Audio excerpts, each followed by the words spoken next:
Bonjour Jalemi, c'est Tony, ton prof de maths. Toi les bambino, vous n'avez pas compris le DM, les objectifs du DM. Je crois que tu veux que je t'explique. Ouais, tu veux que je t'explique, hein? Je vais t'expliquer ce matin. Eh bien Jérémy et vous autres, bonjour. En ce dimanche matin, je vais essayer de revenir sur le DM numéro 2, celui dans lequel il fallait travailler autour de la convexité-concavité. L'objectif de ce DM était d'étudier la position relative d'une fonction convexe ou concave par rapport à sa tangente en un point donné. Et d'utiliser a fortiori ces propriétés sur les fonctions convexes et concaves pour en déduire des inégalités très utiles. Ça vous permettra en col, en DM ou en DS d'aller un petit peu plus vite lorsqu'il s'agit de comparer une fonction et une expression affine. Alors si on considère par exemple dans ce DM une fonction petit f convexe sur un intervalle i, eh bien on admettait alors qu'elle était caractérisée par une fonction dérivée croissante et de manière équivalente. Si f était supposé deux fois dérivable, c'était le cas ici, avec f seconde constamment positive sur l'intervalle grand i. Eh bien si on considère une fonction convexe donc sur i, on peut alors noter delta x, finalement la position relative entre la fonction ici et l'expression de sa tangente en un point A fixé dans i. Et donc pour étudier finalement la position relative, on va simplement mener une étude de fonction. C'était l'objet finalement de la partie B du DM. Cette fonction est constituée donc de fonctions dérivables. Ici vous avez l'expression finalement d'une fonction affine. Ici vous avez une fonction qui est supposée dans le DM deux fois dérivable. Donc finalement, pour tout x appartenant à i, delta est dérivable et l'expression de sa dérivée est donnée par f' de x moins ta' de petit x. Seulement, si vous avez l'expression affine, une expression affine, c'est de la forme, je ne sais pas, grand AX plus B, et s'il s'agit de dériver, eh bien on récupère que la constante grand A. Or, l'expression de la tangente ici était donnée donc par, je me mets juste en dessous ici, f' de A facteur de x moins A plus f de A, et donc à A fixé, f de A et f' de A sont des constantes. Et donc si on dérive ici l'expression de la tangente, on obtient simplement f' de x moins le coefficient directeur, f' de A, associé à la tangente.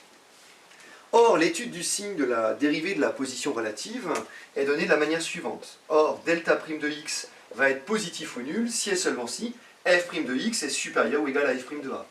Mais par hypothèse, dans cette partie du DM, f était une fonction quelconque supposée convexe deux fois dérivable.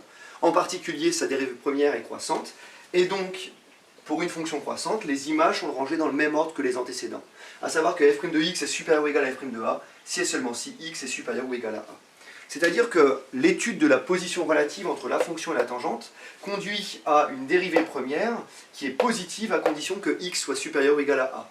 On en déduit donc naïvement le tableau de variation associé à la position relative, c'est-à-dire que sur l'intervalle i, si je regarde l'expression de la dérivée de la position relative, eh bien tout dépend de la position au point A.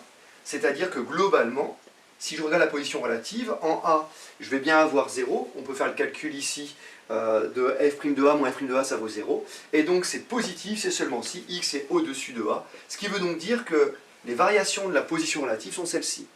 Or, je n'ai pas les valeurs aux bornes, je ne connais pas l'intervalle i, mais en A, je peux en faire le calcul. C'est-à-dire que delta A est donc donné par f de A moins l'expression de la tangente en petit a, c'est-à-dire f de A moins, alors il suffit de remplacer dans l'expression de la tangente, f de A, c'est-à-dire que ça vaut 0.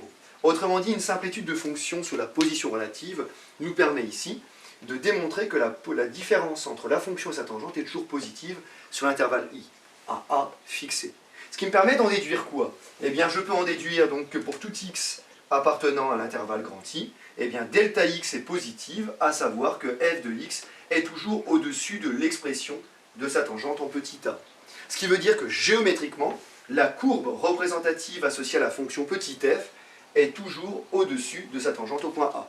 Et ceci pour tout point A quelconque dans l'intervalle grand I. Et donc l'objectif de ce DM, c'était dans la partie B, de prouver pour une fonction f quelconque ce genre d'inégalité. Et on vous demandait alors d'en déduire des inégalités de concavité ou convexité sur la fonction exponentielle logarithme. C'est là où vous avez perdu l'objectif du DM finalement, puisque la question suivante, lorsqu'il s'agissait finalement d'en déduire, je dis bien en déduire, que pour tout x appartenant à R, première inégalité dite de convexité exponentielle x était toujours supérieure à x plus 1, et d'autre part pour tout x strictement positif, en déduire que ln de x était toujours inférieur ou égal à x moins 1, Eh bien, il ne s'agissait pas de reprendre les méthodes du cours, qu'elles soient algébriques ou fonctionnelles. Je crois que la plupart du temps, vous êtes arrivé à la question 6 ou 7, je ne sais plus. Vous avez étudié le signe de la différence et vous avez construit la fonction différence pour en étudier la monotonie et montrer que exponentielle x moins x plus 1 était toujours positif et ln de x moins, entre parenthèses, x moins 1 est toujours négative. Seulement, le en déduire signifie que vous deviez utiliser les propriétés de convexité et de concavité. Or, à la première question, on avait montré que l'exponentielle était une fonction convexe sur R et la fonction logarithme sur son domaine de définition R plus étoile était concave. C'est-à-dire qu'en déduire ces inégalités, il suffisait d'invoquer que la fonction exponentielle était convexe sur I, ce qui me permettait d'en déduire que l'exponentielle est toujours au-dessus de toutes ses tangentes. En particulier, eh bien pour tout x appartenant à grand R, I égale grand R ici, l'exponentielle est plus grand que toutes ses tangentes, en particulier la tangente en 0, c'est-à-dire donnée par l'expression affine x plus 1 ici. De la même façon, le logarithme étant concave, et souvenez-vous-en parce que ça peut être utile sur son domaine de définition, eh bien ça entraîne naïvement que pour tout x strictement positive, le logarithme est en dessous de toutes ses tangentes, en particulier sa tangente en 1 que vous aviez construite, d'équation y égale x moins 1. Ce qui me permettait d'en déduire très rapidement ces deux inégalités.